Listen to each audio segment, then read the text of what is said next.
Drinkin.com. Welcome to Drinkin' Bros. This is a very, very special day for me. Look, I'm a kid from Georgia. My favorite bands growing up, Lynyrd Skynyrd, Southern rock bands, Blackfoot. We've got Rickey Medlocke on the show today. Welcome to the show, my man. It is. I'm almost nervous starting this off. Come on, man. Come on. I never thought in a million years I would get to chat with one of the dudes from Skynyrd in a million years. I mean, you don't understand. In a Southern household in Georgia, you're everywhere, right? You're coming out of cars. People are having sex to your music. Speaking of that, here we go. I'll have a great story for you in a little while. Go ahead. No. You tell it right now. Let's do it. You tell it right now, Rickey. We're starting the show off with that. Listen to this, man. Being in the band for almost all my life, I've heard probably more Lynyrd Skynyrd stories than you could even imagine. I mean, people from all walks of life, whether it be, the working man, out here, the blue collar guy, right up to, presidents. You know what I mean? Yeah. Funniest story I ever heard, man. Swear to you, hands down. At a meet and greet, girl comes through, young lady comes through the line with her, I guess her boyfriend at the time, and to meet the band, and she says, I have a funny Lynyrd Skynyrd Freebird story for you. Oh, okay. And, I just thought, well, it's just going to be another, Freebird was played at our wedding, or Freebird was played at, my Uncle Joe's home baking class or whatever. I don't know. Anyway, she goes, my parents was at a Lynyrd Skynyrd show back in, and I forget when she said it was, but I think it was around 96, 97, something like that. Anyway, she said, I was conceived at the end of Freebird. Wait, when she says at the end of Freebird, she means during the outro. That's when Dad blasted, right? You know what I mean? The fast part. Yeah. So I guess the faster the song got, the quicker her dad got. Well, there you go. What I mean? He picked up the pace. Shot. There you go, man. All of a sudden, their daughter was conceived at the end of Freebird, man. I swear to you, I'd never heard that before. Well, I'm going to do some research on that methodology here in a little while, actually. Well, Dan, I want to give a shout out to the guy in that, because Freebird is like a 9-minute and 18-second song, if memory serves me correct. Oh, yeah. Now, so that means he went for 9 minutes and 18 seconds. Well, wouldn't you be curious to know if they started slow, and it was real romantic, and, if I leave here tomorrow, would you still remember me? Hell no, I've done forgotten already. And the next thing you know, they end up quick, and it's bad, boom, it's over with and done. You know what I mean? Yeah. I can tell you, if they were having sex to Skynyrd, chances are it was reverse cowgirl, and there was some blow involved. Yeah, and they were also in public, man. So sometimes you got to get it in quick. So I feel like you probably use the first part of the song as the foreplay, then you penetrate. Well, I understand. From what I understand, it was an amphitheater, with the lawn seats. Mm-hmm. You know what I mean? So probably back at the very back of the lawn, up next to the fence or whatever. I don't know. Oh shit! It was at the show. Like they were. Oh yeah. Yeah, dude. That's what he's been saying this whole time. Did you not catch that part? No. I caught that part, but I was like, wait. So they were in it, not like in the parking lot. They were physically in the stadium. No, they were at the show. Oh my God, that's legendary. So, man, now that you brought this up, I saw two people fucking at a U2 show at Ohio State, up in the upper decks, and I was like, man, how do you get away with this? because there were snipers and everything up there, Dan. Let me ask you this: was it Sunday Bloody Sunday? Was that the song? Like what? No, it was. I think I mean, it would have been awesome, but because they're either he likes fucking chicks on their period, or he's super into violent crime between the Catholics and Protestants in Ireland, right? It's one of those two things. No judgment. I'm just saying that's. Obviously, no judgment from us, but I think the song was Desire. But the weird thing was, Dan, is I looked over at the snipers and they had their guns trained at them, and they were clearly just using the sights only just to watch these people fuck. They didn't say anything and they let it go. Oh, I do that. I do that from the comfort of my own home all the time. Do you? Oh yeah, I don't have any binoculars. What the hell else am I supposed to do? This is America, goddammit, and that's how it works here. If you don't want me to see, pull the shades. Even wonder when that's going to be taken away from us, right? Oh, I know. I can't even spy on people while they're having sex in the privacy of their homes anymore. What the hell's going on in this country? Yeah, it's all gone to hell. You're Native American, right? Right. Yeah. So I mean, shit, you know about your land being taken away. I know about everything being taken away. Yeah, no shit. Believe me. I bet. And here's the thing, man. You know something that's interesting? I'll give you a little something I was talking to my brother about, and we were talking about, you know, all the bullshit going on right now and how crazy this all has gotten to be. And he said something really interesting to me, which is pretty well right, man. I really never thought of it in this way. But, you know, in general, we all get along pretty damn good here, man. It doesn't matter color, creed, race, religion, politics, whatever. We all get along in general. We get along, you know, fairly good. Whites get along with blacks, blacks get along with Chinese, Chinese get along with Indians, Indians get along with, try to get along with every fucking body, you know what I mean? Mm-hmm. And as soon as you stick a freaking politician into the middle of it, it's done. Yeah. It's over. Yeah, it is. I mean, everybody starts to look at each other with a great big question mark over their head. You know what I mean?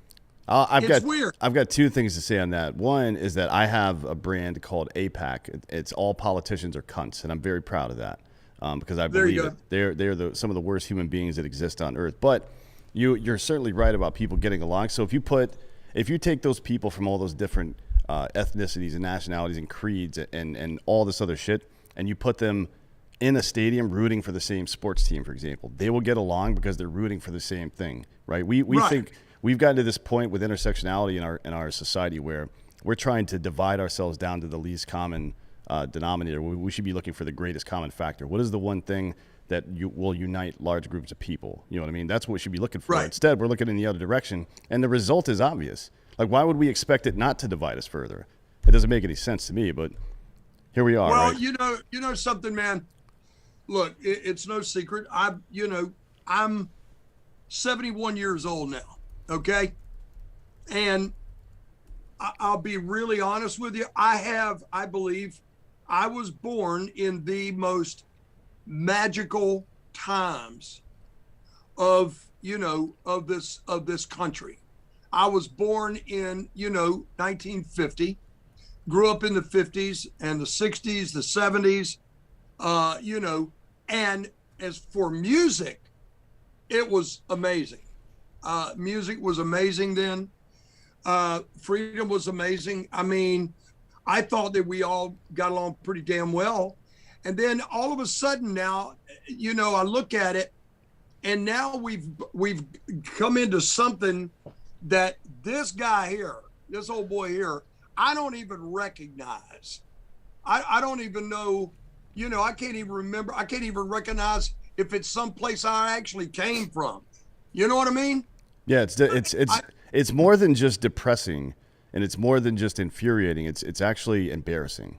You know what I mean? Yes. It is embarrassing that we've allowed ourselves, this country that was organized under, the foundation of the country is not as romantic as everybody thinks it is. It was still a lot. I mean, look, there was a lot of fucking genocide, frankly, and then there was a lot of absolutely boxing out people because of their gender or race or whatever the fuck else. even their social status. If you weren't a white landowning male, you couldn't vote. But the idea that, I mean, we were the first people ever to, in our government foundational documents, say all people are created equally, right? We were the first people to straight up say that individual liberty is the most important thing that anybody could ever have. And that's the point, right? That's the point. It's not about any of the political bullshit. It's about the idea that represents what America is. And we have gotten so far away from that. I mean, it's not even that's not even on people's radar anymore. Well, yeah, and Ricky, do you look at it, because you know what you were saying earlier about growing up in a magical time? Do you look at it as if like, whew, I just made it. Like I was there for all the great years. Whatever else is going to happen, looking at it, seems pretty shitty, especially with cancel culture and everything else, which is only going to get worse. Do you look at your life and say, man, that was a pretty goddamn great time, and you know, no, whatever happens after this happens?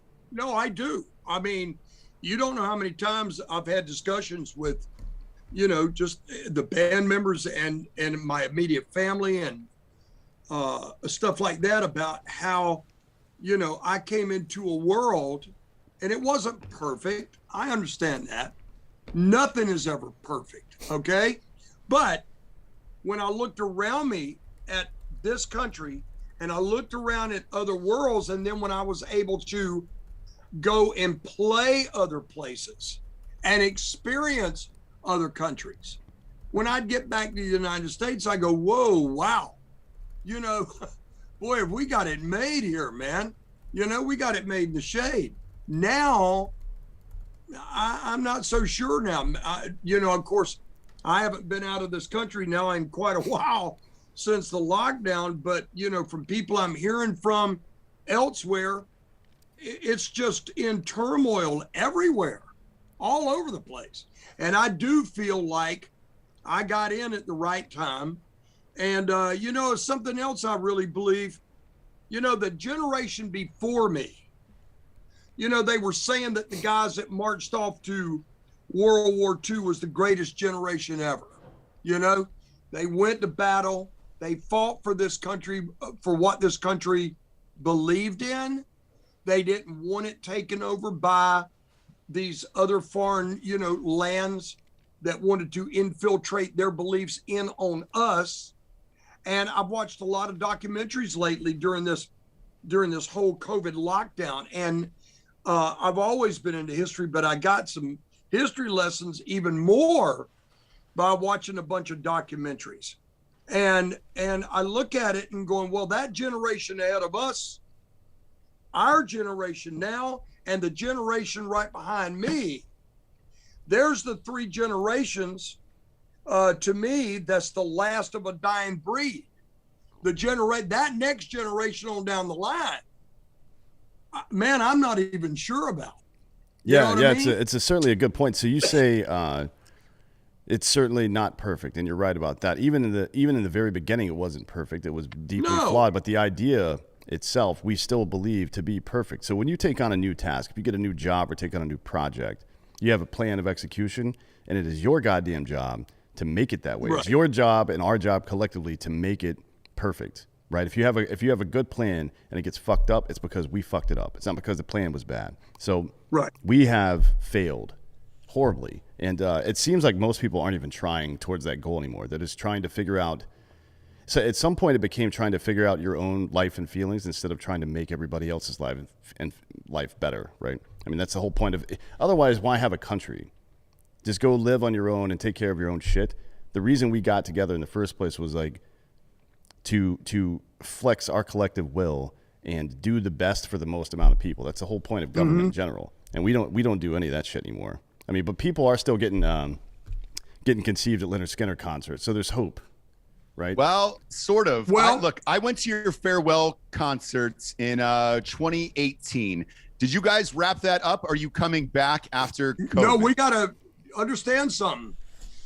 We had just done March 7th and 8th. We had just done the first two shows of this year, which was going to pretty well, I think this year and last year, 2020.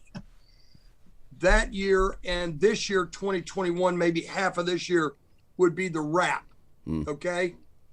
Now, how are you going to tell all those people that went out and bought all those tickets? How are you going to tell those people, well, sorry, you know, yeah, you can blame it on the COVID and you can blame it on anything you want to. That doesn't make it right. Okay.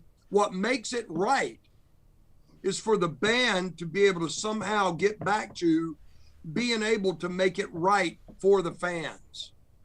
You know what I mean? Right. Yeah, for sure. I feel, you know, with us not going out and playing last year, you know, man, sitting there thinking about, holy crap, man. All these people wanted to get out, come see the band, have a good time, just let their blues go, man. And all of a sudden, they got into this whole thing to where they were strapped. It made them angry. It made them frustrated. It made them, you know, some people, you know, I even know people that got sick, that didn't have a good time with this damn thing. And I got to sitting there thinking, going, when are we going to be able to get back to playing music? Because it's going to get to a point to where people's going to need that outlet. Because we here in this country, music has always been the outlet for people to feel better, to get back together. Okay? Like he said, everybody get in one damn stadium and everybody get along for an hour and a half, 2 hours. When are we going to be able to do that again? You know, and they've stripped us of that. Okay. The world economy has been stripped of probably, I think what I read, almost $300 billion from the entertainment industry. Yeah. And that's fucked up, man. Yeah, it's fucked up. Jesus Christ. I didn't realize it was that. I mean, it's hard to conceptualize how much the loss is. And it's not just about, it's not just about dollars and cents. It's about all sorts of things, right? So, all sorts. I mean, there is plenty of research that's gone on in the last 10 years or so. One, that just having music on in the background, it helps improve your cognitive function and memory, but also it helps reduce cortisol, which is a stress hormone. It keeps you from if you have problems with addiction, music can settle your brain down and get you away from addiction and stuff like that. It improves your memory. There's all kind of stuff, and not besides all that, the group flow states, right, that you get into, where, like you said, get into an arena together and everybody's enjoying the same thing at the same time, and that energy is there. It's meaningful to people. It makes people feel connected to other people, and when you feel connected to other people, you're way less likely to judge them or hate them or any of that bullshit. Well, and the other thing, and with Lynyrd Skynyrd, and pardon me for interrupting, man, I just got to say it. When you go to a Lynyrd Skynyrd show, because I've been to numerous, it is a fucking all-out party, and if there's hard to name better atmospheres than a Lynyrd Skynyrd live concert. Right. Well, understand something, man. And I mean, we've witnessed it for God knows how many years. But, you know, as we're coming in, it's great for us as we're coming in to the amphitheater or the arena parking lots, as the buses are coming in there, or, you know, we're driving in the cars, SUVs or whatever. I mean, it does me good to see people out, you know, we call it tailgate partying, you know, where they're out and they're cooking. They brought their own grill. They've got their own drink. They're out there, they're eating, they're with family, they're with their kids, maybe, whomever. They might have brought their grandma and grandpa with them. It's all a big family together. And it always made us feel so good to see all this going on. And once we hit the stage, I mean, it was on, man. I mean, it was on like Donkey Kong. You know what I mean?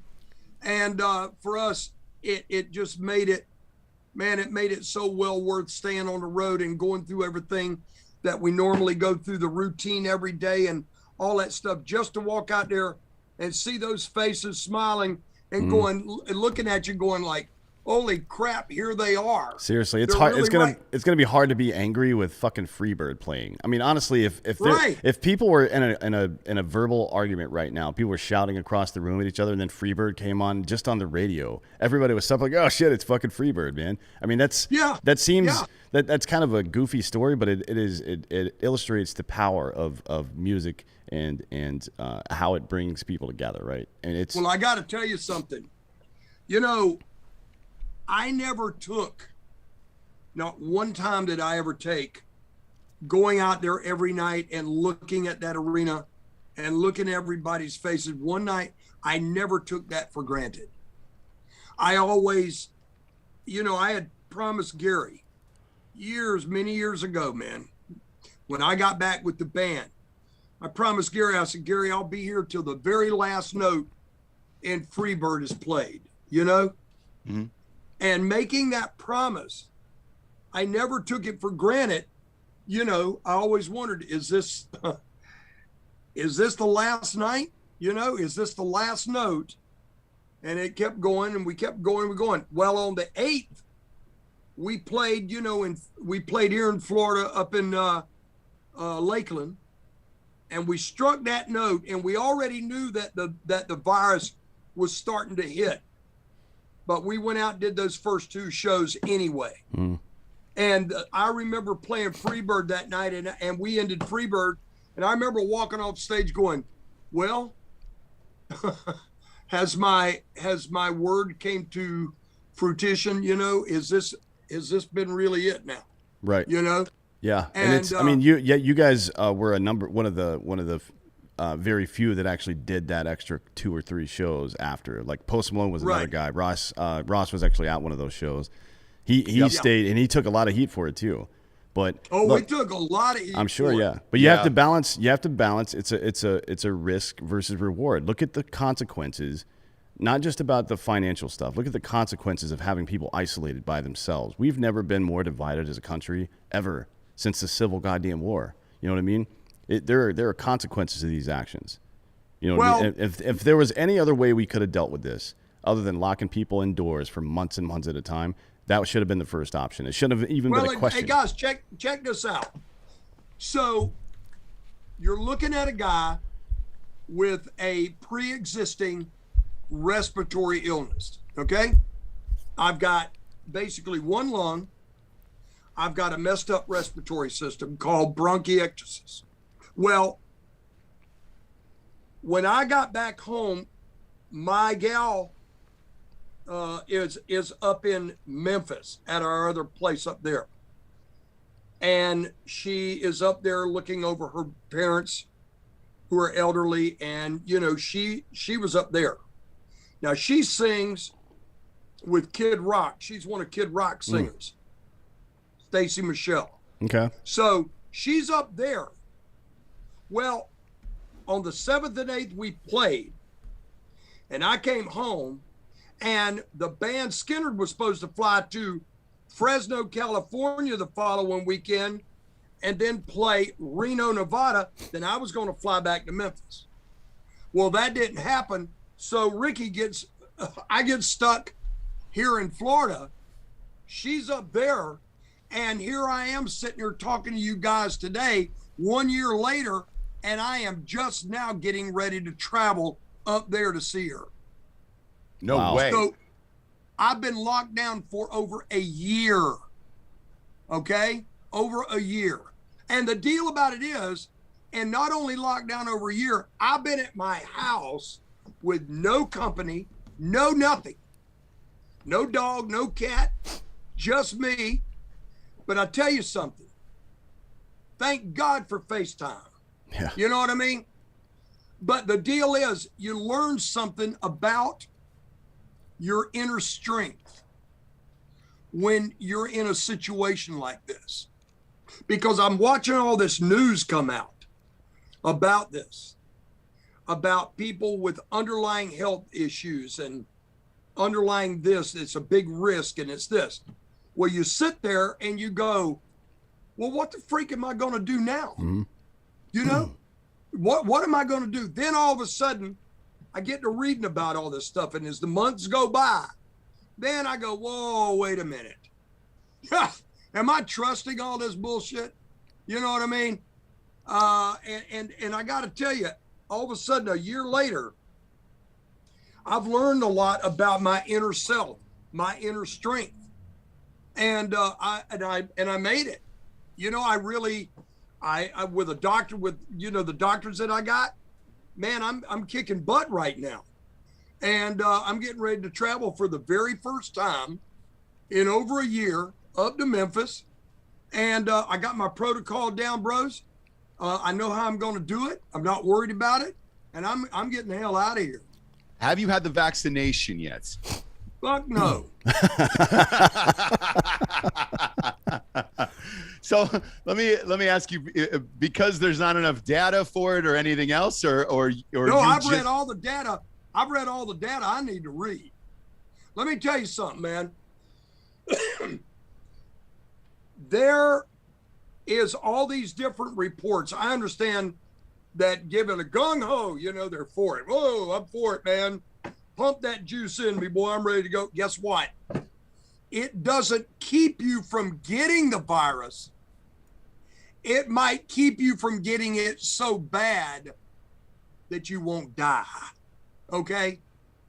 That doesn't help me. How the hell is that helping me?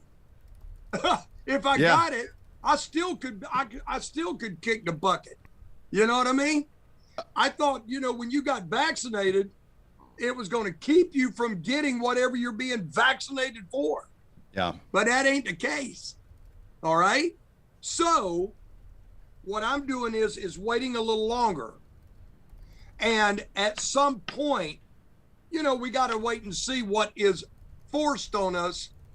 Is it going to be forced on us that we got to have the vaccine before we can get on a freaking airplane, or before we can buy gas or do all this bullshit, And there, I got to tell you something, man. Half of this country's going to be ready to fight. Yep. You know what I mean? I hear the talk in the freaking street. I know what's going on. I hear it talking all the time. People are ready to fight. How are you going to take a country? How are you going to take half of a country that's goes out here and works her ass off every day, pays her taxes, abides by the law and everything, and say, okay, guys, you got to change your way of life. You can't do this anymore. How are you going to do that? Yeah, it seems crazy to me. And, you're in Florida currently, so this begs the question, if Skynyrd was allowed to play a live concert, would you guys do it in Florida? And the reason why I asked this is the UFC just announced yesterday that they're going to have their first full live, fully sold out event, 15,000 seats down in Florida. Dana White is like, hey, UFC is back and we're having full attendance, no mask. If you had that opportunity within the next month, would Skynyrd get back together, and would you feel safe enough to play a live concert in front of 15,000 people again? Well, guess what? June 4th in Panama City Beach, we're on a festival. There you And go. guess what after that? We're looking at doing 15 to 20, maybe 30 more shows before the end of the year. Damn. Well, okay. Hopefully you'll do one of them here in Austin so we can come watch. Yeah, are you coming out of Texas at all? I would imagine we will. I mean, here, look. I just, you know what? I can feel your frustration through the camera. I'm not gonna. You know what? I'm not gonna do, man. I'm not gonna bow down on my knees. I'm not gonna get down on my knees and kiss nobody's ass. I'm not gonna do that. I'm not gonna live on my knees, having somebody to tell me that what I can do and what I can't do. I'm almost fully Native American. The other part of me is Scottish, and I'm like an all out and out fighting motherfucker, man. You know what I mean? I was born and raised on the west side of Jacksonville. What we did was We watched out for our own. We stood up for ourselves, and we were fighting motherfuckers. How about that? You know what I mean? I'm into that. And I'm not going to live on my knees. Not going to live on my knees to a government. I'm not going to do it. Certainly not. Certainly not. We trusted these folks for entirely too long at this point, and they've cried wolf over and over and over again, and now it's time for them to shut the fuck up, frankly. Yeah. Absolutely. Absolutely. I mean, hey, who are you going to trust? Are you going to trust Are you going to trust a smart governor of your state that's going by what he thinks is best for his citizens? Right.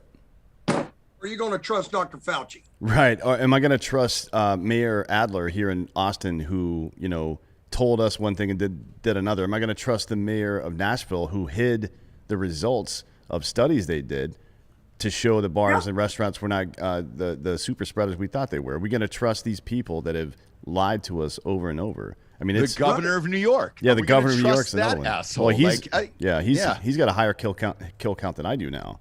I know. Unbelievable, that guy. So yeah, it's. I don't know why people are so ready to capitulate these days. That used to be part of the American spirit. I mean, during World War II, the Emperor of Japan, when questioned about invading the United States, like an actual ground invasion, he goes, no one will ever invade the United States because there will be a rifle behind every blade of grass. And now behind every blade of grass will be some fucking hipster with a stupid mustache who's, whining about being misgendered or some shit like that. Meanwhile, China is over there running programs to make their children more manly, by the way. So if you were wondering who it benefits to attack masculinity and police and shit like that in our culture, it sure as shit isn't us. It benefits everybody else except for us. It's an insanely self-destructive behavior.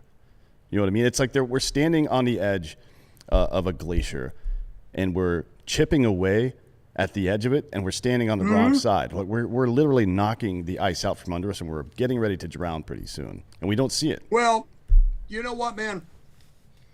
The United States has carried a lot of people on its shoulders and on its back for many, many, many generations. And, there's a great saying, who's gonna save the lifeguard when the lifeguard goes to drown? Right. Yeah. You know what I mean? Yep. And I got to tell you something. When the day comes, I just saw this thing to where, I guess what it was in New York, where they're wanting some schools are teaching the young students not to say mom and dad. Yeah, right. Not to call their parents mom and dad. Really? Now, you know what, man? Come on. Is that the mark of the beast or what?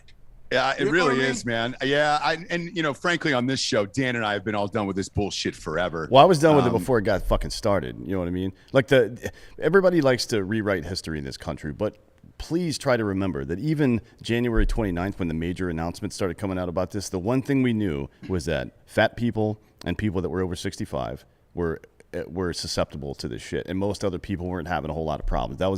That was why Fauci was talking about not having to wear a mask to begin with, right? Because it just wasn't, it didn't work that way. And it still doesn't work that way, and it never did.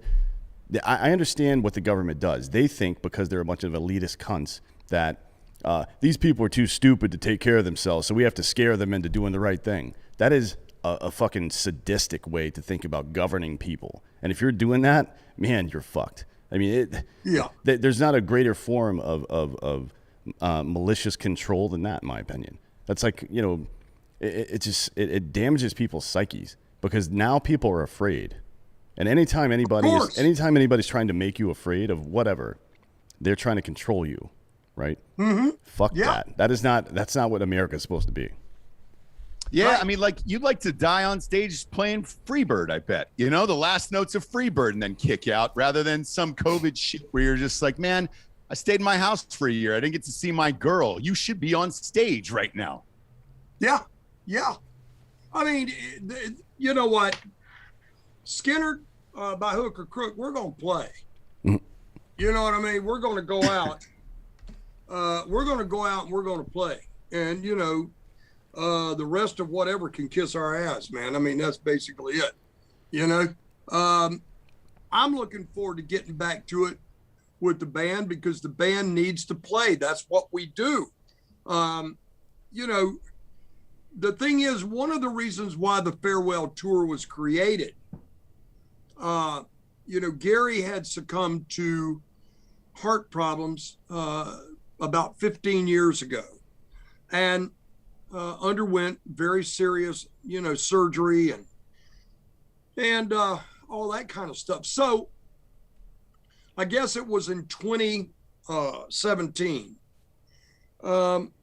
You know, we thought, you know, Gary and Johnny and I had talked several times and we thought, well, you know, maybe we should pull back from such, you know, of doing 80, 90, 100 shows a year, which we were doing.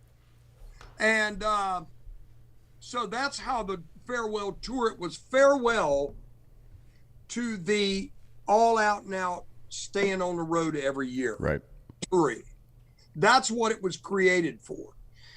After the farewell tour, we figured that every year we would do a residency somewheres, kind of like what Aerosmith was doing. Right. In Vegas? Yeah. Maybe in Vegas, or there's a lot of other places that are doing it, like the guys down at the Hard Rock Hotel and Casino there in South Florida. They had talked about us doing a residency down there for, you know, quite a few weeks. And so, you know what, man, we were going to do things as such. We were going to play residencies. We were going to play special festivals. We were going to do, we were going to go back in and make another record. You know, we were going to do, you know, different things like that. And it wasn't that the band was just going to totally all of a sudden go, boom, that's it. We're never going to play again. Because that's what we do. We make music and we play music. And, you know, this is a famous story, but in an interview, and I'm sure y'all could look it up. Mm-hmm. But I remember seeing an interview with Merle Haggard. And the girl goes, Merle, you know, you don't need to do this every year. You go out every year. You don't need to do it. We know you don't. And you'd just be at home enjoying your life. And you know what he said? He goes, you want to know why I do this? Because this is what I do. Right. I play music for a living. And I go out and I like to play and be on the road for the fans and make music. And that's the same thing that Skynyrd does and loves to do. We love to go out and be on the road and make music for the fans. And we always will. Yeah, and the reason I asked about the farewell tour in particular is, you know, another one of my favorite Southern rock bands is the Allman Brothers. Right. And the Allman Brothers said, hey, there is a finality to it, and it's going to be in New York City. You know, we're going to do a string of shows. I want to say it was maybe 15, 16 shows they did. My wife and I flew up to see one of the final appearances. And then I believe, you know, within a year, Greg Allman died afterwards, right? So he clearly knew something was going on. And that's why I was asking about, you know, you guys with your farewell tour. I mean, obviously with Gary and his heart problems, that's documented. I didn't know if there was any internal discussion within the band of like, hey, man, doctor says I can do X, so we're going to play out the rest of these shows and then kind of end it at that point. No, that wasn't it. That was not it. We just, you know what? Also, Gary and Johnny, you know, they have big families. You know what I mean? And they, you know, they spend we were spending every single solitary year, spring, summer, right into the fall, maybe sometimes into the winter. We were on the road playing. That's something a lot of people don't understand about the entertainment industry is our big work season is usually when everybody else is on vacation. So finding that Right. family time and time to reconnect with people can be difficult sometimes. Right. Exactly. So there you go. That's what kind of like made the band say, hey, we need to figure out something else. We need to figure out another way to go. Mm-hmm.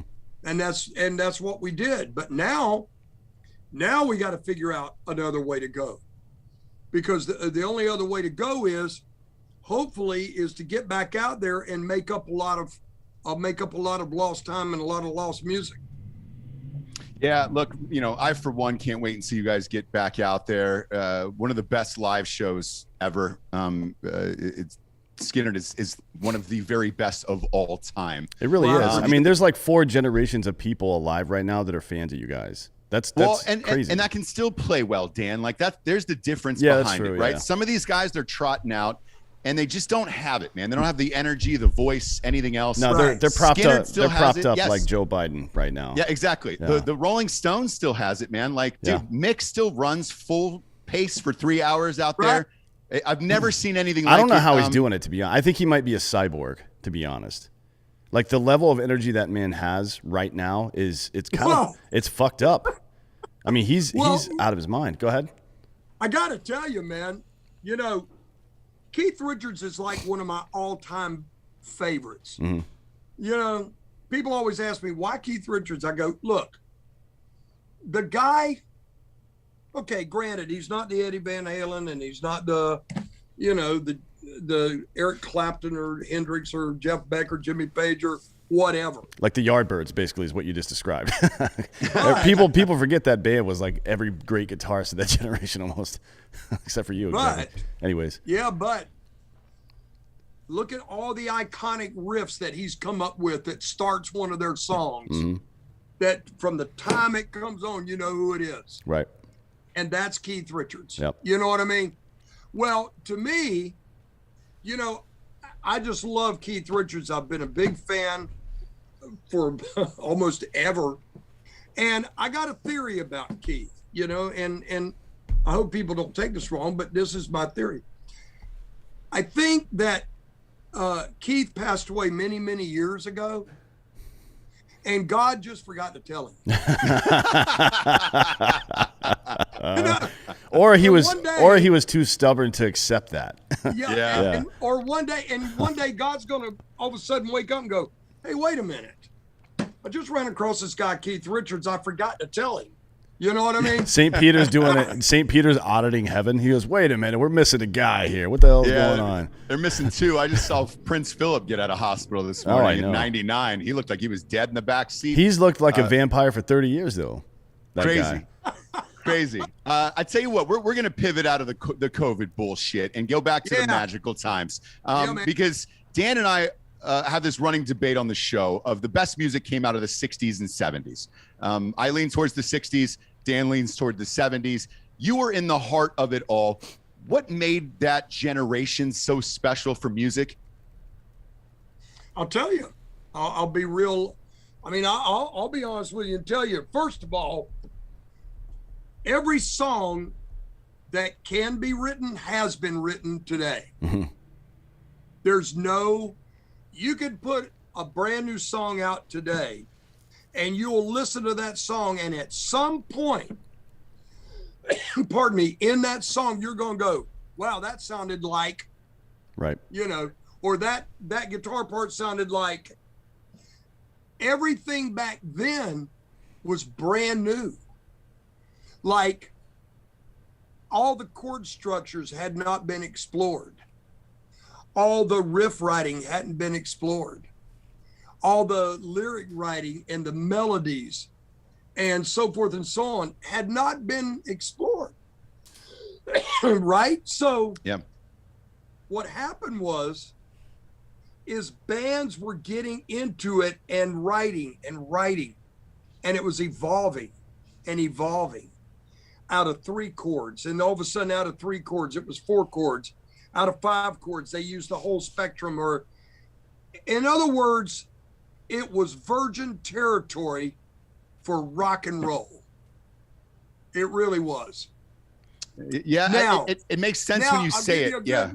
I'll give you a good scenario. Think about this. If somebody come up to Lynyrd Skynyrd or me, or, one of those bands back then and go, okay, you know what? You had great songs with Sweet Home Alabama and Freebird. Write me another Sweet Home Alabama. Yeah, right.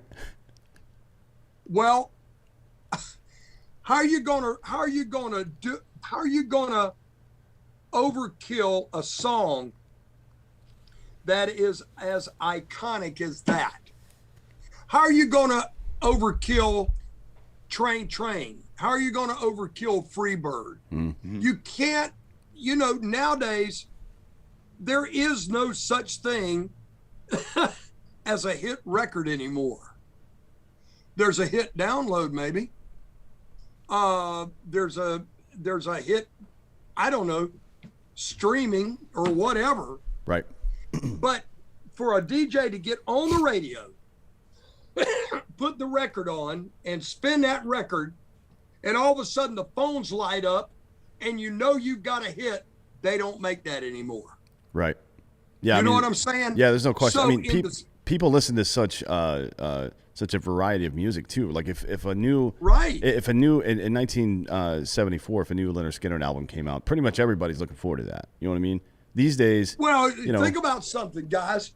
You had DJs that sat at the controls, and back then they would have like a premiere hour where they would premiere the, Lynyrd Skynyrd's, pronounced record. They would play the whole freaking record, and it would premiere the record. Then some of these stations would be 2 and 3, 4 songs deep into the record on their standard playlist. Well, next thing you know, corporations come along and buys up radio stations. And then they have consultants. And the consultant said, well, I think these people want to hear such and such and such. Mm-hmm. Their playlist is 20 songs long, and that's it. We got into this thing out of the 70s into the 80s to where it stopped being a free form of rock. You know what I'm saying? Right. That to me, you're right. The 60s and the 70s to me were just magical. Well, our debate is whether the 60s or the 70s are better. I think the 70s are demonstrably better. Ross is just a big fan of the Rolling Stones, but I mean, there was such a wide variety, a much wider variety of music in the 1970s, like ABBA with Dancing Queen and the Jackson 5 and Blondie were big then. Eric Clapton was big with Layla. Bohemian Rhapsody came out in the 70s. I mean, all this stuff. Not that we haven't gotten into the rock yet. I mean, Fleetwood Mac with shit. All their hits, but Fleetwood Mac with "Go Your Own Way." That's one of the best songs of all time. Yeah. There's so many great songs in the 70s. Guys, just think, in the 60s, it was forming. All of a sudden, from the mid 60s right on through the ends, it was starting to form. Right. Okay, and by the time it hit the 70s, it was in full blossom. Yeah, and to that point, like the reason why I say the 60s on our show is because it's like you said, Ricky, they were inventing things, right? So the Beatles were doing things that had never been done before. The Stones were kind of doing stuff that hadn't been done before. Hendrix and those guys, and then it led into the 70s, obviously. Now, you were around for all of it. Who is the very best, but who, like, because you were there and we don't have that option, right? So I can't sit here and tell you who the very best is. You were living it as it was going on. Who's the best band of all time? Besides Skynyrd, right? Because you're in your own band, and that it's probably, and obviously Blackfoot, of course, you were in. Who's the best band in your opinion?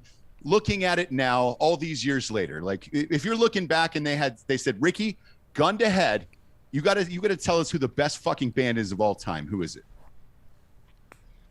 Oh boy, that is a tough one. That's okay. No pressure.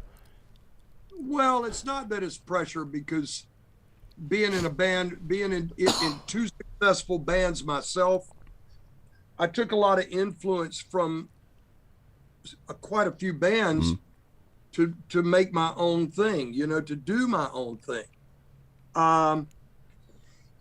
When I grew up in the 50s, understand, right before my 7th birthday, my parents, I was raised with my grandparents, and they adopted me and raised me.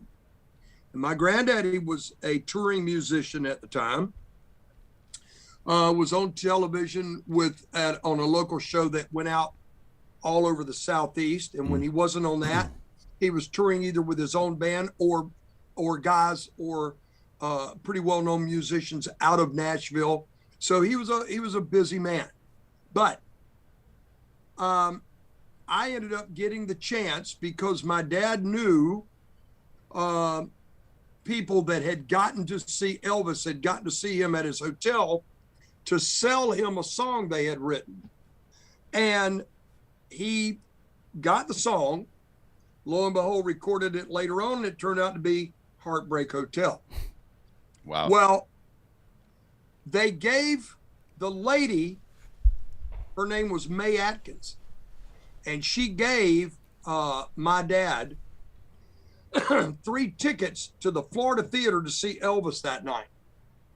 And we went. Now here I am, 6 in December, soon be 7 in February, and I am in the middle of the theater, the Florida Theater, on or about the 3rd or 4th row, and out comes Elvis in a gold lame jacket and black pants and black shirt, and I mean, the king was sitting right in.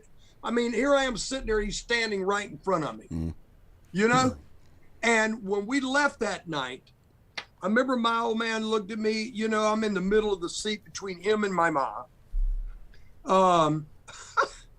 And he looks at me and he says, well, son, what did you think about that? And I went, that's what I want to do. I want to do that. Well, for a 6-year-old kid, your parents go, okay, some parents will go, yeah, sure, okay, whatever, My parents, being involved so heavy in music, they never shucked it off like that. So Elvis I saw in 64 in Jacksonville. I saw the Beatles when they came to the Gator Bowl. I was there. In 66, 67, I saw Hendrix at the Coliseum. I saw Cream. I saw Zeppelin. I saw all these great bands coming through Jacksonville. And it was such a heavy duty thing for me to see all these bands and see how great they were, and go buy their records and take all those influences in to make my own thing. So when you say, who was the greatest band? For me, I can honestly look at you and say, I don't know. And I can't really tell you. Because in my mind, freaking Hendrix was a freak of nature when I saw him. I couldn't get over the guy. I mean, there was some kind of magic about him that I went, what planet did this guy come from? Yeah, right.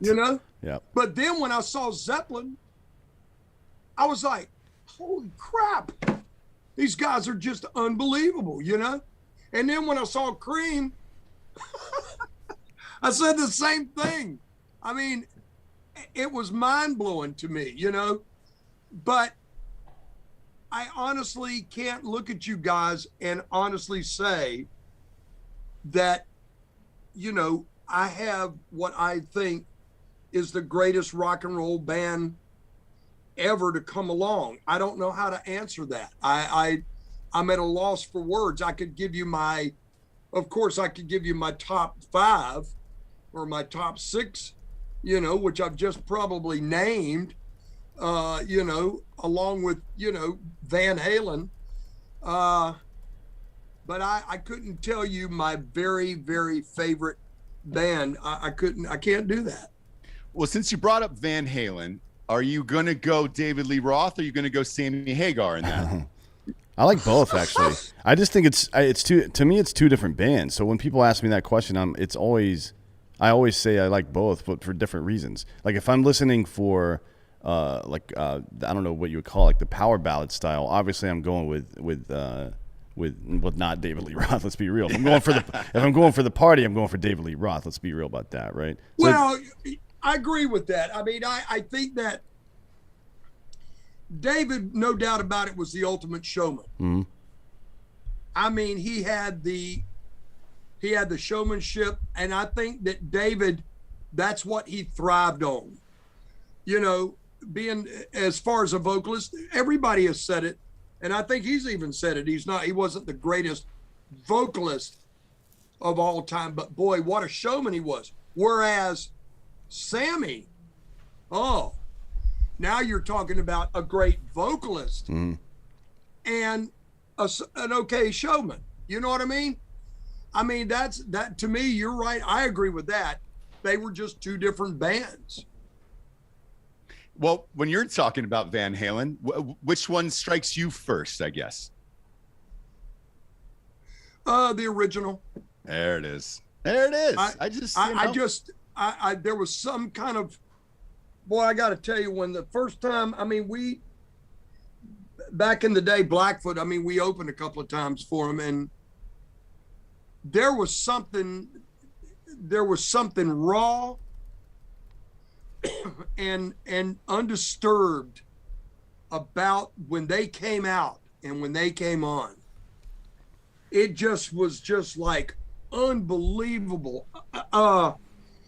And it really set me back watching them guys. And you know what, one year at the NAMM show, Gary and I got a chance to take part in a jam that Michael Anthony was doing. And I got a chance to talk to Michael Anthony, and what a great guy to talk to. A real sweetheart of a guy. And I got to tell him how much I enjoyed, playing in front of them guys and being on stage, being able to share a stage with those guys. And I can remember it like it was yesterday. I can. It was just unbelievable. And watching Eddie, oh my God. I was going to say, my uncle told me a story one time about, I think it was 79, right after they toured after the album Van Halen, the self-titled album came out. And he said he was standing in this big arena, and Eddie started playing Eruption, and people weren't even cheering because they didn't understand what the fuck was happening. Like he was tearing it up so badly, and everybody's just like looking at each other like, is this really, it's like aliens had landed. They're like, are we really seeing this happen right now? This guy's going out of his mind. Okay, I'll give you a story. In 1970, I would say 77, there used to be a place to play in Dallas called the Dallas Electric Ballroom. And a guy named Randy Shelton, who ran Stardate Productions, he was the guy that owned and ran it. And we got into town, the original Blackfoot got into town, and we were to play the next night. And I called Randy, said, you guys ought to come down. You guys ought to come down and see this band we got here called Van Halen. I said, okay. He says, you're not going to believe this band. I said, all right. So we went down and we got there and those guys came out, and I was just like, holy crap, man. What is this guy on the guitar? What is he doing? Because he'd take a lead and he'd turn his back to the audience. He didn't want you to see how he was playing guitar. And then he'd turn around, play the rhythms and stuff like that. And then he'd turn around, play the leads. I was like, what is he doing? You know? Yeah. And it was mind blowing to me. I couldn't figure this out. That's there's a parallel actually in the world of physics that we talked about with Neil deGrasse Tyson last week, where there were all these competing string theories, and a guy named Ed Witten came in and showed everybody they were talking about the same thing. It's like the best mathematicians in the world, and then this guy shows up and just takes them all to school. That feels like what Eruption was like in 1978. Exactly. You know what I mean? Like exactly. When you see the other guitarists out there in the universe turn their heads and look in on this guy when he's playing that song in particular, it's like, okay, they're watching, I should be watching. That's how it felt to a lot of people. Well, I got to tell you, it was interesting because they went, and when they did that, David Lee Roth goes, ladies and gentlemen, the next guitar god. That's awesome. Right? Back then. So they knew. Huh? They knew. Like, you guys all knew. He knew clearly. Yeah. You automatically knew it. Eddie Van Halen, and I've said this before in interviews, Eddie reinvented the guitar. He came along at a time and totally reinvented the electric guitar. He really did. And then everybody wanted to be Eddie. You know what I mean? Yeah. Everybody wanted to do the hammer-ons, and everybody wanted to do the Floyd Rose, and everybody wanted to, Okay. But there would only be one Eddie Van Halen. You know what I mean? Yeah, that was one of the saddest things that happened last year, actually, is losing Eddie. I mean, he's just such an incredible musician. Oh, my God, yeah. And you're right. You're absolutely right. All the fucking hair metal bands of the 80s and 90s, every one of them were playing his shit. You know trying. I mean? We're trying, yeah. Play, there were a couple that got close. I don't know if anybody ever did. I mean, it's a hard thing to quantify, to be honest. But from the creativity standpoint, I don't know if anybody's ever written a song like Eruption before. Well, no, they haven't. No. Not they got commercial success. I mean, you could look at like Beck or Joe Satriani or somebody like that does that, right? But for a song to have commercial success in an actual band and be that great, I don't think anything like that's ever happened before. Well, I tell you, it was pretty interesting because I got to see David on his very first solo tour, the Eat 'Em and Smile tour, with Steve Vai. And I got to say, Steve Vai, he was damn great. He really was on that tour, man. I mean, he was playing. Him and Billy Sheehan together was monstrous, We missed it. We missed all the good shit. Yeah, we missed all the good shit, Ricky. That's why you're here today, to give us these stories, goddammit. We got fucking K-pop bands running around. Yeah. Dressed as women. Genderless K-pop bands is what we're stuck with. That's why we keep asking you all these questions, because we're jealous, Ricky.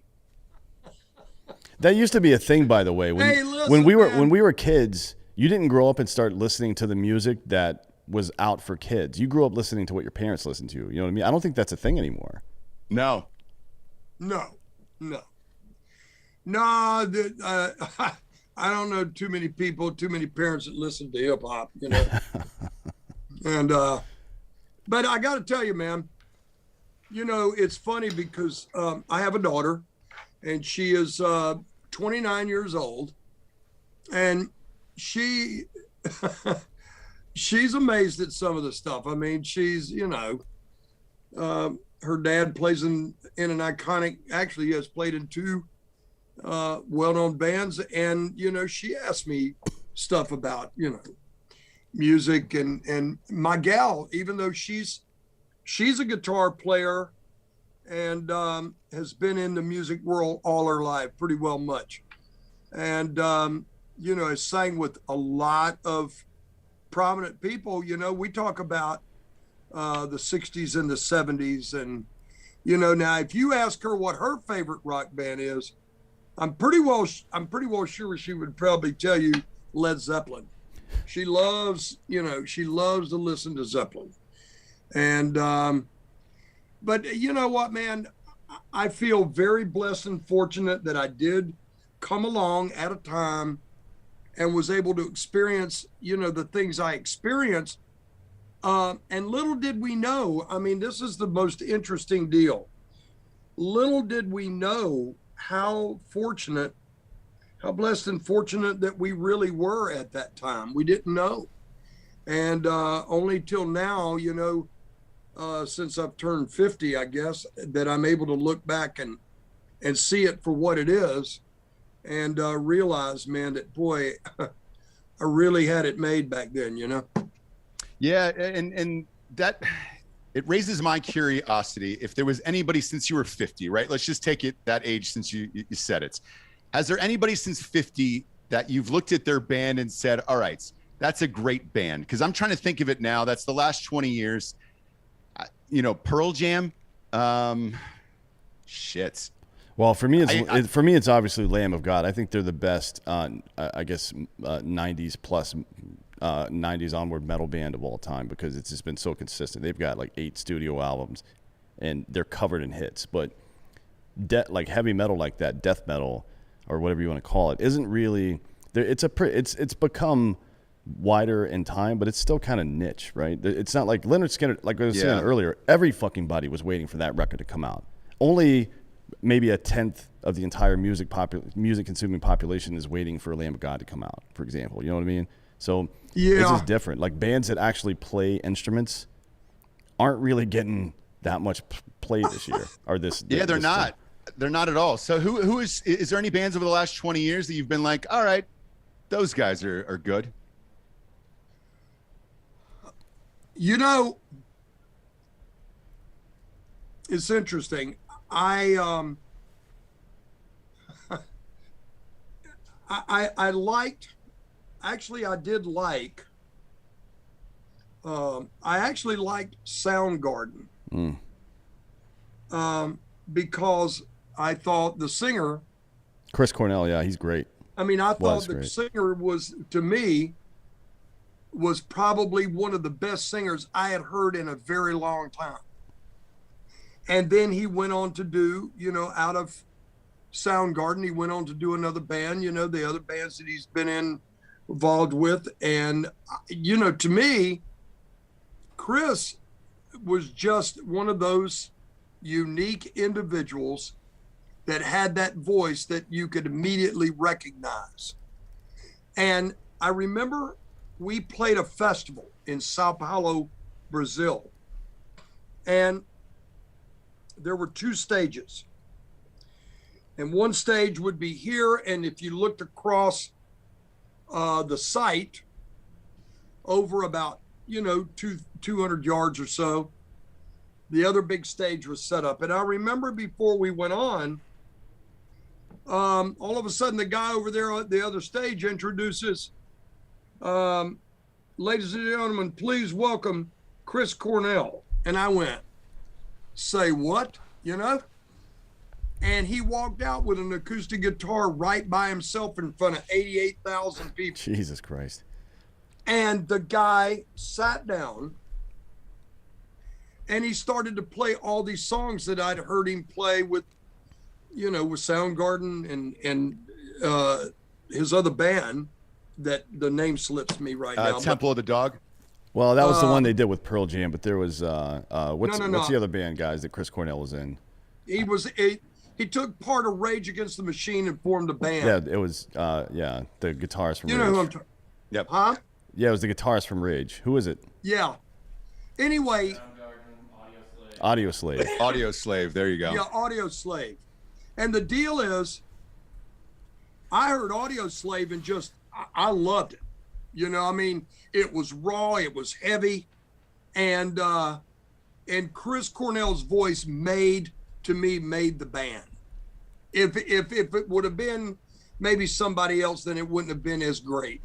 But to me, it made the band. And my hat's off to him, man. I got to meet him and I got to talk to him. Sweetheart of a guy. And I was really saddened when he left here. I mean, wow, you know, gone too soon. But yeah, you know. Yeah, there's a lot of those in rock, obviously, and musicians in particular. Let me ask you this. Was there anybody that you despised working with or playing with over the years that you were on tour with and you were just like, man, I hate this fucking band? Oh boy, talk about being put on the spot, man. That's interesting. You know what? I'm sure that there is. I'm sure there's quite a few of them. I'm sure almost, back when Blackfoot was headlining and stuff, we had a major run-in with the band Crocus, if you can think back that far. And we had a major run-in with them. We didn't like them guys too much. They didn't like us, but whatever the fuck. And but there, you know what, man? There hasn't been really anybody that I just despise and hate. I think that's a pretty strong statement.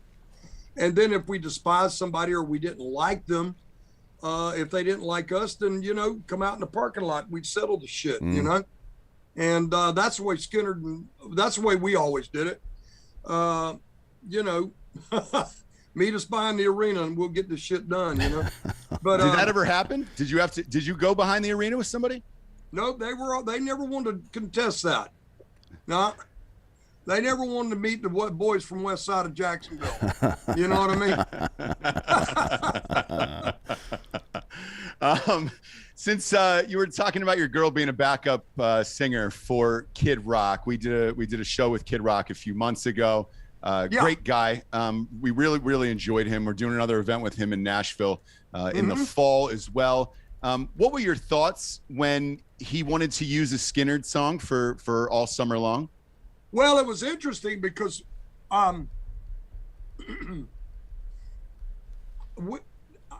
personally for me, I kind of heard about it haphazardly because at the time we were being managed by Vector Management, and he was getting in with Vector. And I kind of heard about it that way, And so we were at the bar in LA at the Sunset Marquis, the hotel. And we were getting ready to leave the Sunset Marquis, and Bob was there with our management and stuff like that. And they put the song on in the bar. At the Sunset Marquis? Right. It wasn't even out yet. And they put it on, and that's when I first heard it. Wow. And I mean, I was like, wow, this is interesting. It was a mixed match. You know what I mean? Yeah. Mm-hmm. Between Alabama and Werewolves of London. And you know what? I got to tell you, it was my hat's off to Bob, man. That was to me, it was pretty well ingenious how he did that and pull that off. You know what I mean? And think about it. It was a #1 song all the way around the world at the same time. And that's pretty amazing to me. You know what I mean? It is. Yeah. Look, 2008, we go on tour together, and that's how I met my gal. You know what I mean? So, really? Yes. Oh yeah. We, what happened is that, it was approached Lynyrd Skynyrd and Kid Rock, for a summer tour. And, we did it. We got into it. And, by the first, second, third show, I'd met her, and we had started going out, and it all fell into place. And here we are, going on about 13 years later, and we're still together. So that song brought you and your lady together, is what you're saying? Pretty well much, I guess. Yeah.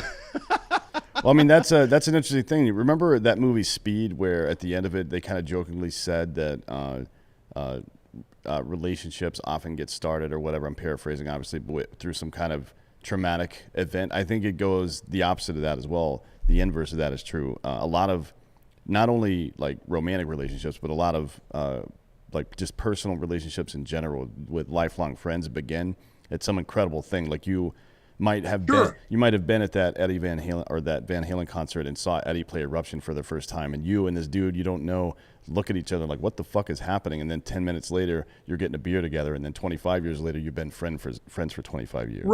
Right. Well, it's kind of cool, man, because when she and I, first started, seeing each other, going together, and we were all on the road, we got to talking about, she wanted to hear old rock stories. And all of them?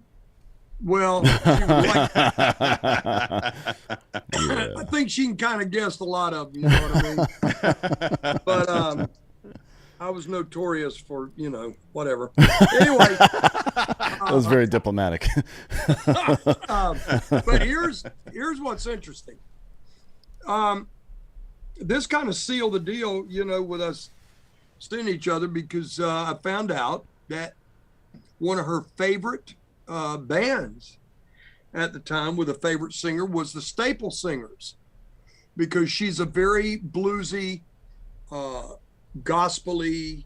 She's got that raspy voice, man, that Bob, really loves, and And so I said, Staple Singers, I said, let me tell you a good story. She goes, okay.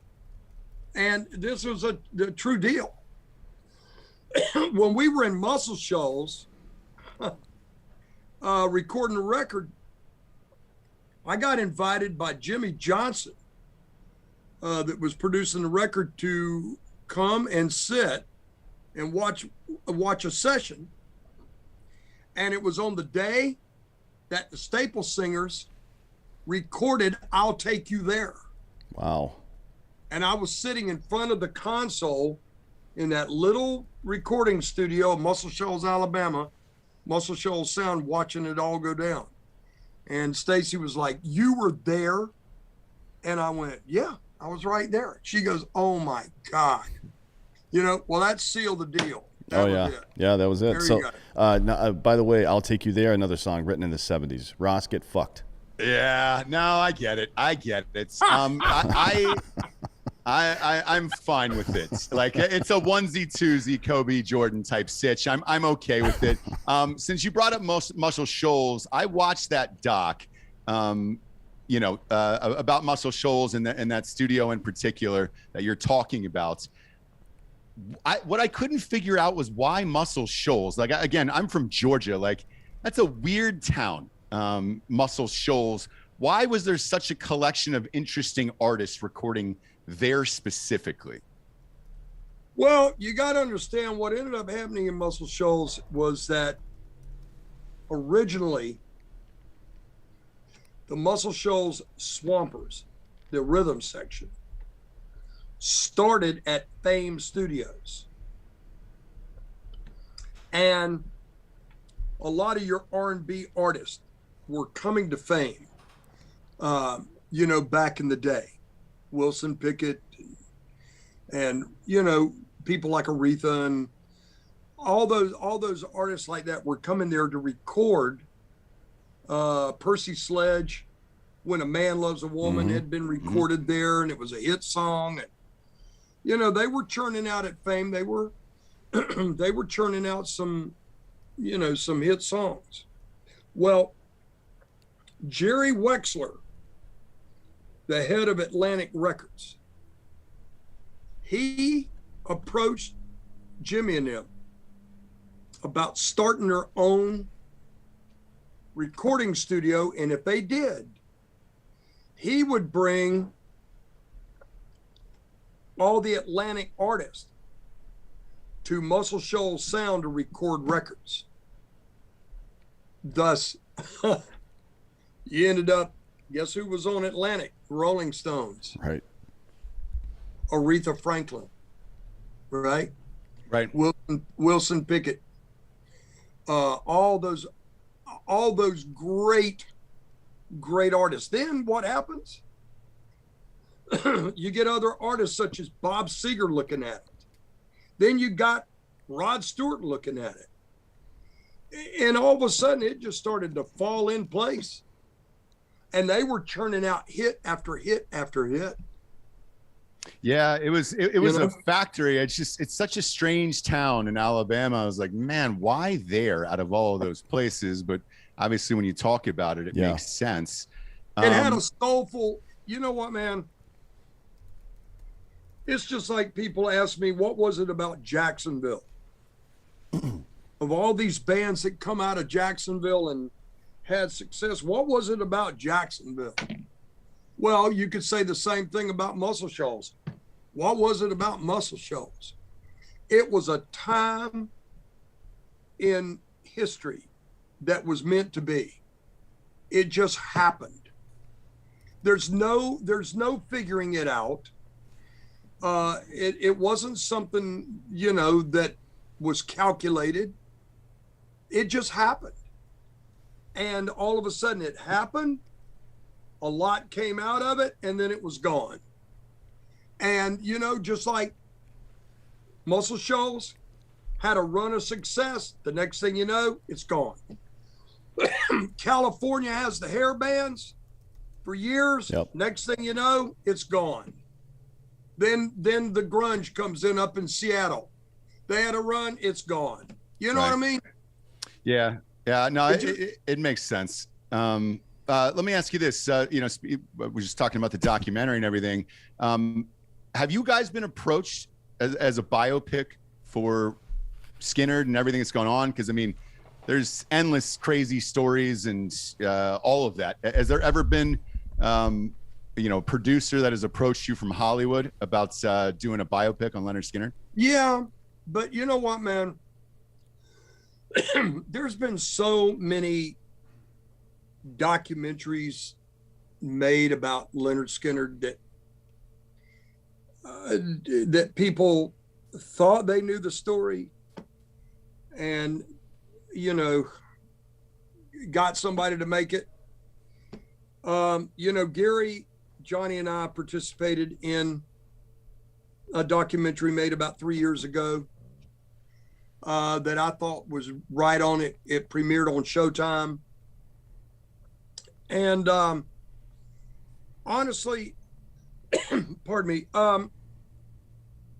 Gary never been able to be in any of the documentaries. And here is one of the founding members. Mm-hmm. And it always used to really chap my ass that Gary had never been, nobody had ever called him, or even much less me, because I was there in the early years. Never called him, never called Johnny to participate, in being a part of it. Finally, we were approached by this company to do this documentary for Showtime, and we did it. Yeah, and by the way, so I love that documentary, and I know the one you're talking about on Showtime. I'm talking about a fully scripted film where actors are playing you guys, because that's a big fad right now. Yeah. The Aretha Franklin trailer just dropped last night during the Grammys, the full-length one for that. The Dirt Bohemian came out like 2 years ago. Yeah, Bohemian Rhapsody. The Dirt on Netflix. Bohemian Rhapsody made $1 billion around the world. Has anybody approached you about a scripted one where actors play you guys? Yeah. They've approached, Gary and their surviving family members. So far, nothing has ever came about. Artemis had a movie that, came out last year, telling his side of the story, about the plane crash. Mm-hmm. I'm so over plane crash stories. Everybody wants to go back and visit that and talk about that. And I'm just over that, and I'm sure Gary is. And, but you know what? It's one of those things that people want to know about and people's going to talk about and want to go back and visit. But for the most part of it, Gary has been approached. And like I said, the surviving people of the families of Ronnie's family and Alan's family and, Billy and Leon, And, they have been approached, but nothing has ever come of it yet, Gotcha. And by the way, speaking of the plane crash, there's a reason why Dan and I neglected to ask you about it today.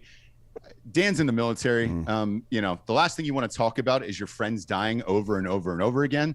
I've seen enough interviews with you personally and enough documentaries on Skynyrd that we were all good on that. I don't need to ask you that one more time. Appreciate it. Yeah. If you've been locked in for a year, the last thing is, hey man, you haven't seen your lady in a long time. Tell us about the plane crash. Like we're not going to do that to you. No, of course not. You know what I'm saying? So we passed on that today. I know some of the listeners in the thing we're asking about it. I'm like, there's no reason. There's plenty of footage from documentaries that have asked that in the past. And, truthfully, you're such an amazing storyteller and person that you're plenty interesting enough that we don't need to rehash your friends passing away. Now is the point in the show we get to the Drinkin' Bro of the Week, which is someone who has inspired you or helped you become the person you are today. Who would you like to give the Drinkin' Bro of the Week away to, Ricky? My grandfather, Shorty Medlocke. Understand, guys, if it hadn't have been for my grandparents adopting me and raising me the way they did, I most likely probably wouldn't be sitting here today at 71 years old talking to you guys. Right. He let me explore my capabilities. He saw something in me. He saw something in me that he wanted to let me go out and do for myself and explore. And if he could help me, great.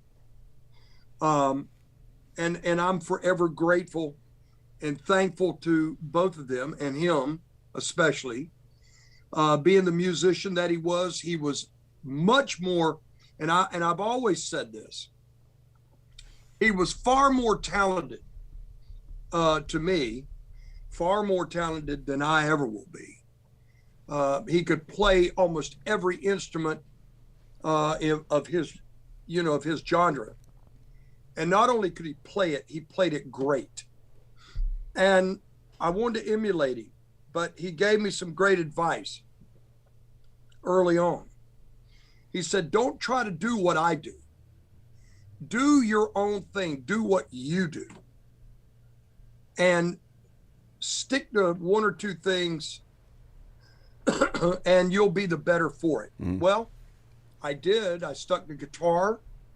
And I played drums for a short time with Skynyrd, and that was cool. But I stuck to guitar, stuck to singing. And now I'm just, I love to play guitar in one of the world's greatest rock and roll bands. And I love being there. But my grandfather would be my drinking bro, because he was quite a fellow. And you know what did me a lot of good? Years later, when he was, an older man, Blackfoot had a hit song with Train, and he wrote the song. And that was kind of a thing where I was able to repay him for everything that he gave me and did for me, especially him and my ma. And you know what, man? I was a very blessed and fortunate guy to have them. And it was kind of funny, man. He saw us play. He used to come and play with us in Blackfoot. He'd come out and be on stage with us.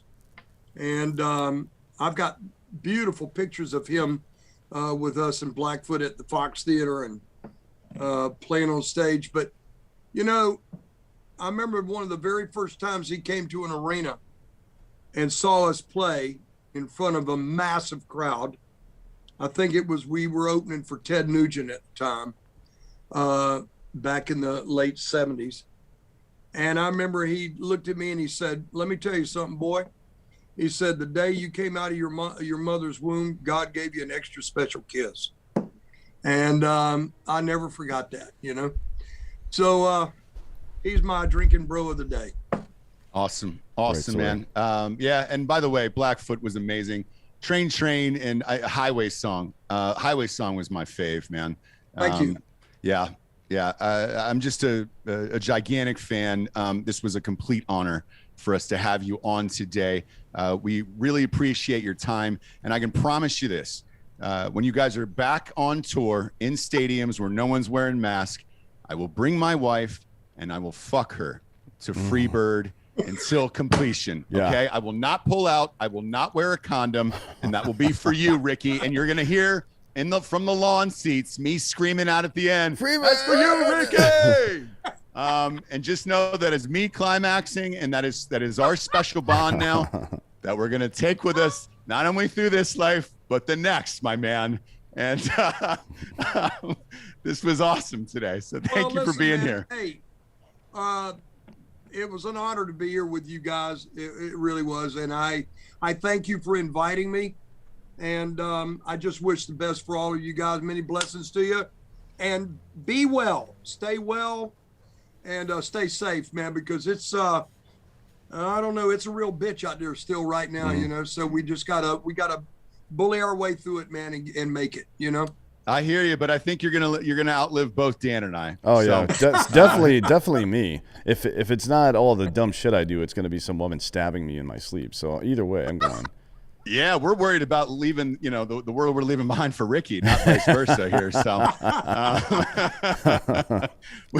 we appreciate you being on. For D'Anthony Hollaway, Rickey Medlocke, I'm Ross Patterson. This is the Drinkin' Bros. Good night, everyone.